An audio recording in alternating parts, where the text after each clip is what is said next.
Welcome, everyone, to the community conversation session of our Foundations of Social Isolation training series. We are super excited to be bringing you experts from the field of storytelling to dive into these conversations about using storytelling as a tool for student agency. My name is Frederick. My pronouns are they, them in English and lay and AA in Spanish. I am Beyond Differences Professional Development Program Manager. And Beyond Differences is a national nonprofit organization whose mission is to empower students to end social isolation and create cultures of belonging. And I have the privilege today of introducing y'all to Keesha Dixon and Elisha Minter. Keesha Dixon, former executive director of the Asante Art Institute of Indianapolis, CEO of K. Dixon and Associates, and the youth program co-director of the National Association of Black Storytellers. And Elisha Mother Minter is a Rhodes Scholar, storyteller, actress, musician, and also the youth program co-director of the National Association of Black Storytellers. Keesha and Elisha, thank you so much for being here with us today. Oh, thank you for having us, Frederick. We are very excited for this conversation. So, our goal with this conversation about storytelling to build student agency and create cultures of belonging is to talk with different practitioners and organizers in the field of storytelling to learn more about how we can use storytelling to build student agency and social isolation and create cultures of belonging. So, this is really an opportunity for us to learn more about your work and spotlight y'all and what you are doing and share it with our community. So to start with, I would love for both of y'all to share a little bit about your work and the obvious connection to storytelling and the storytelling space. Alicia? Okay, well, thank you so much again for having us. Storytelling to me is a way of life. I've been around it all my life from a child, and my daddy used to tell us stories on those dark nights when it was thunderstorming, and it kind of grew on me, as well as working with the church and Sunday school and things of that nature. So, storytelling means so much to me, and especially the history aspect of it, passing on that oral tradition that we might be able to talk and tell our children about our history, how important our culture is, because if they know who they came from, they will know where they're going. So many of our children are lost today because they don't have that historical background, and storytelling is a major part in what brings that to life for them. Cool beans. Fantastic. Thank And you. as for me, I at the Asante Art Institute, storytelling continues to be a tool that is used when we're introducing youth ages 6 to 18 to the world of performance art. So storytelling is one of the fundamental crafts that we teach because of course it teaches how to use your voice, how to use the space that you're in, how to relate to other people and utilizing your memory. So storytelling is very important to the organization in that regard. And AAI is saturated in culture. So we use storytelling as Mama Minter told us. It's preserving the oral tradition. The griots in Africa used to have to remember the history of the village. And so when we tell these stories to our young people, they understand the value and the importance of being able to listen and to then repeat what you've heard and to also take in what is going on around you. So storytelling in that regard is very important. So as the youth program co-director for the National Association of Black Storytellers, we get to promote the African oral tradition by creating opportunities for youth to tell stories. So our work includes encouraging young tellers to be proud of the craft and to know that they have the capacity to tell stories that preserve, entertain, and inform. Preserve, entertain, and inform. I love that. It's a lot of responsibility, but I love that you are helping the students figure out how to be entrusted with that responsibility. Um, so, Alicia, I would like to ask you to start us off. How can we start working with our students to build storytelling skills preferably regardless of whatever subject our teachers are teaching or whatever kind of time constraints they might have. Well, we look at instilling the importance of passing that oral tradition on, realizing that they have a history, as we said before, and to it's important to tell the real story about what's happened. Then we have to establish a confidence in them that they can do it. And that means building up their ego, building up their self-confidence, making sure that we give kisses and wishes instead of harsh, condemning, but we're constructive in what we're giving them. And then we have to be continual and constant in that. We can't do it 1 week, wait 6 months, and then come back and think that they're going to be all right with it because they're going to lose interest. So we have to be working with them, have to find people that are willing to make the sacrifices our forefathers and ancestors did for us, to continually work with them and make sure that they know that they are loved so that they can pass the love that we give to them on through their stories and continue telling me. We have to establish their creativity. What I can do, they may not be able to do the way that I do it.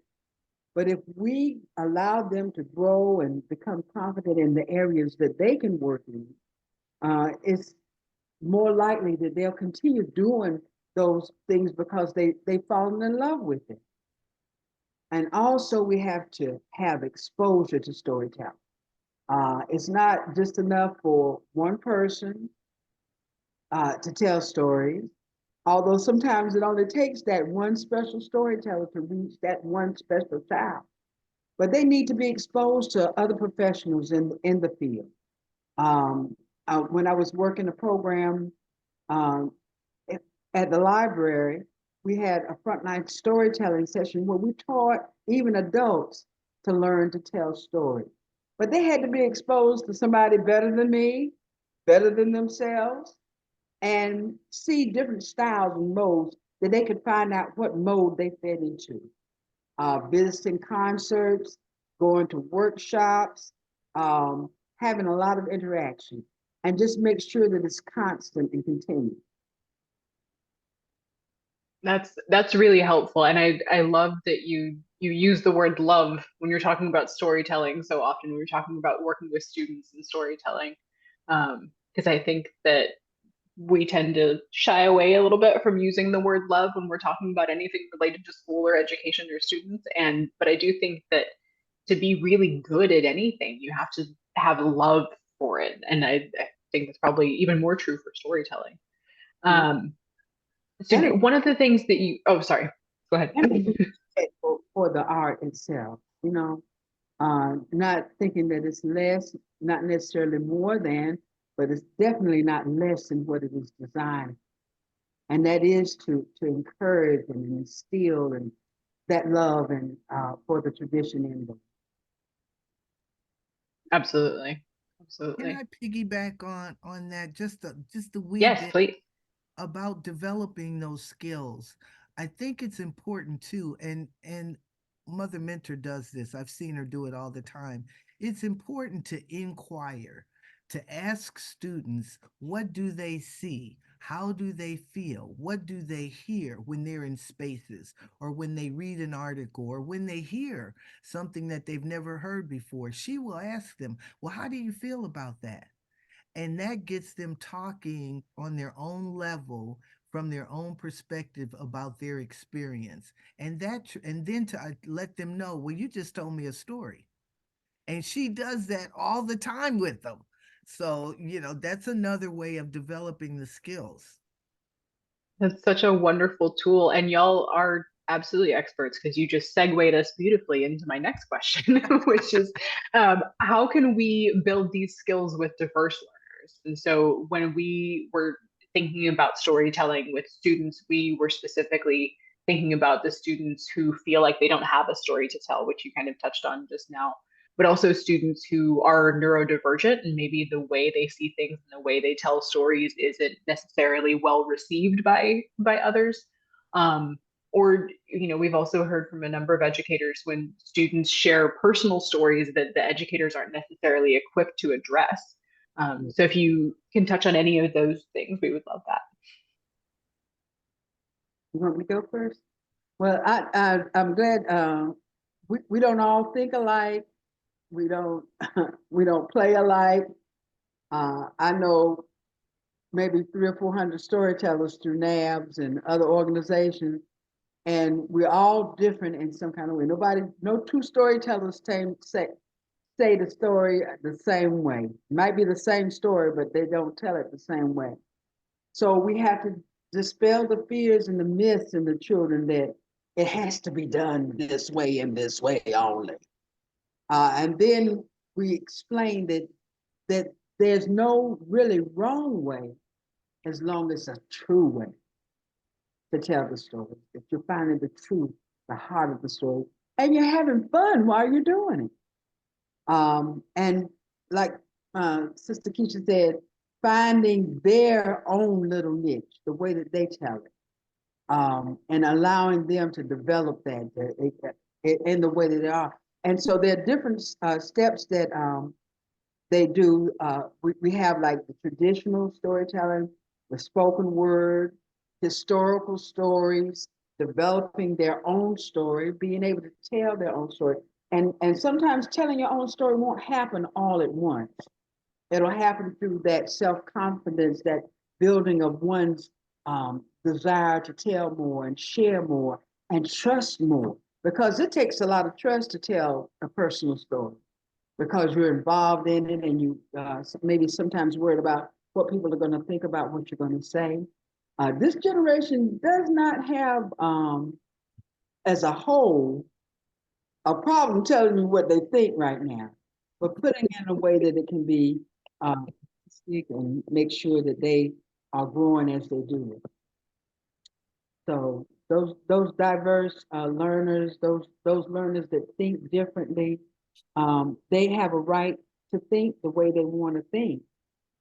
And we have a right to listen, and we should listen and make sure that we are that positive guide that leads them in the direction that will be most beneficial to them.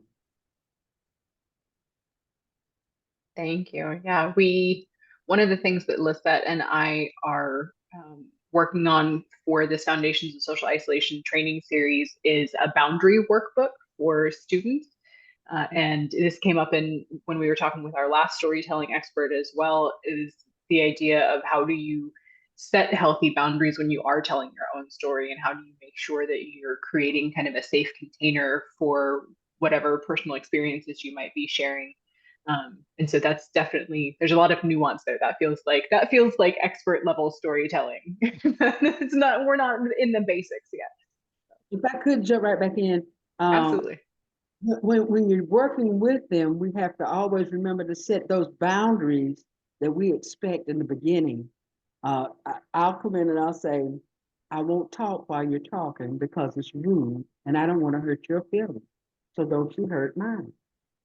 So that gives that level of respect right at the top of it. This is what I expect of you. And then stick by it. You can't yell at them and get them to do what you want to do because they think they know everything already. And it's the same with adults, if we're honest, it's the same way. So setting those boundaries in the beginning so that they're able to say, well, I know what she wants, I know what he wants. So I'm either going to abide by that or I'm not going to participate, but be allowed. And sometimes setting those boundaries it could be the collective setting boundaries, rules of engagement. Like, what should we do in this space so that everybody feels safe and that they can express themselves in the way? Well, someone might say, well, we shouldn't use bad words. We shouldn't use profanity. Okay, let's write that down.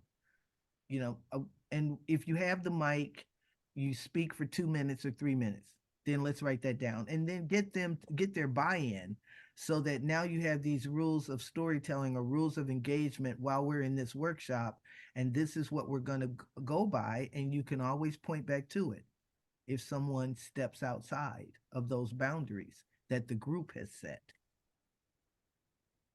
Absolutely. Yeah. There's a lot of research to show that community guidelines, especially when they're co-created, have such a profound impact on students and their feeling of safety in any kind of space like that. So our next question, can you tell us a little bit about your upcoming annual storytelling festival and conference? I'm really excited to Of learn more about course, of this. course, of course. Well, in collaboration with the local affiliate, the 41st annual conference and festival of NABS, the National Association of Black Storytellers, is going to be held Wednesday, October 23rd through Sunday, October 27th. And it's going to take place in Buffalo, New York. There's going to be workshops for adults and for youth that are designed to educate storytellers no matter what level they are in their experience. We're going to have youth workshops where we're teaching storytelling techniques and storytelling styles. We're going to teach about cultural pride. We're going to teach about self worthiness. We're going to teach the history of storytelling as it relates to Africa and African Americans. And most importantly, we're going to talk about how to preserve our stories because our stories are very important and nobody can tell your story except you. So we're going to talk about preserving stories. Does that mean writing them down? And if you write them down, what does that look like? If you're recording them, you're using technology, well, what's that going to be like? And what do people hear when they see you on a video that you've taken with your camera and you're telling a story? How do you get that done? So there'll be a lot of opportunity for them to hone the skill and learn about storytelling. There's also going to be what we call feature tellers, and these are people who have been in the game for a minute. They have been telling stories and different styles of stories that Mother Mentor mentioned. They are really professionals. This is what they do for a living. They travel the world. These are internationally known, some are nationally known storytellers, and we will feature them during the festival. So they will get everybody will get that experience as well as seeing what does it look like to see a professional storyteller. There will be a tall tale contest, formerly known as a liar's contest, but it's a tall tale contest. So we look at youth and adults. We don't have them competing against each other. So youth compete against youth, adults compete against adults, and they come up with the tallest tale they can tell, and they try to convince the audience, and then the audience helps to select who was the best tall teller. So that's always a lot of fun. And then we have spaces that we create around the festival complex, around the hotel, where beginners can test their skills. So these are not in front of big audiences, so they don't have to be afraid, but they get to tell stories to people who are avid listeners, and then they can sometimes give them critiques on their storytelling ability so that they can grow from that. The last thing there's going to be are vendors. And these vendors are selling all types of things. They sell clothing, they sell African artifacts, they sell jewelry, they sell a lot of different things. So we always invite our vendors to come and support at the festival. Now, if you go to the NABS website, which is NABS, NABSINC.org, if you go there right now, you're not going to see any information about the festival. But wait until July, and then the website will be updated and it'll have all the details because right now we are making the selections of the workshop presenters and the festival featured tellers. That sounds like so much fun. I've never been to Buffalo, but that sounds like a great reason to go. Oh man, that We do. sounds, Let yeah. me add to that as well. We usually have a tour on that Wednesday for the adults, Right. and then we try to duplicate some of that tour for the youth that come in usually on Thursday or Friday. So we go out and share with them, and it's a time of fellowship We tell stories on the bus. We talk. They mimic the seniors that they like, and so that lets us know that they're watching us. They're watching what we're doing, and they're mimicking us. And we fall out laughing, and we get out, and we try to find a place where they have soul food, and we Mhm. and bring them back. And a lot of the seniors that don't come in on Wednesday for that trip, they'll go along with us. So we've got this intergenerational thing going, Exactly. and the children are saying, "I didn't know they were so much fun." I said, "Yeah, we old people have fun too. Oh, We were young once. We were young and dumb once." It's always remarkable. And then by the end of the tour on that Friday, they're hugging and they're taking care of the elders that went with them, and they're pushing the wheelchairs and the walk, carrying, assisting them. So it's a great love building there again process all Right, week.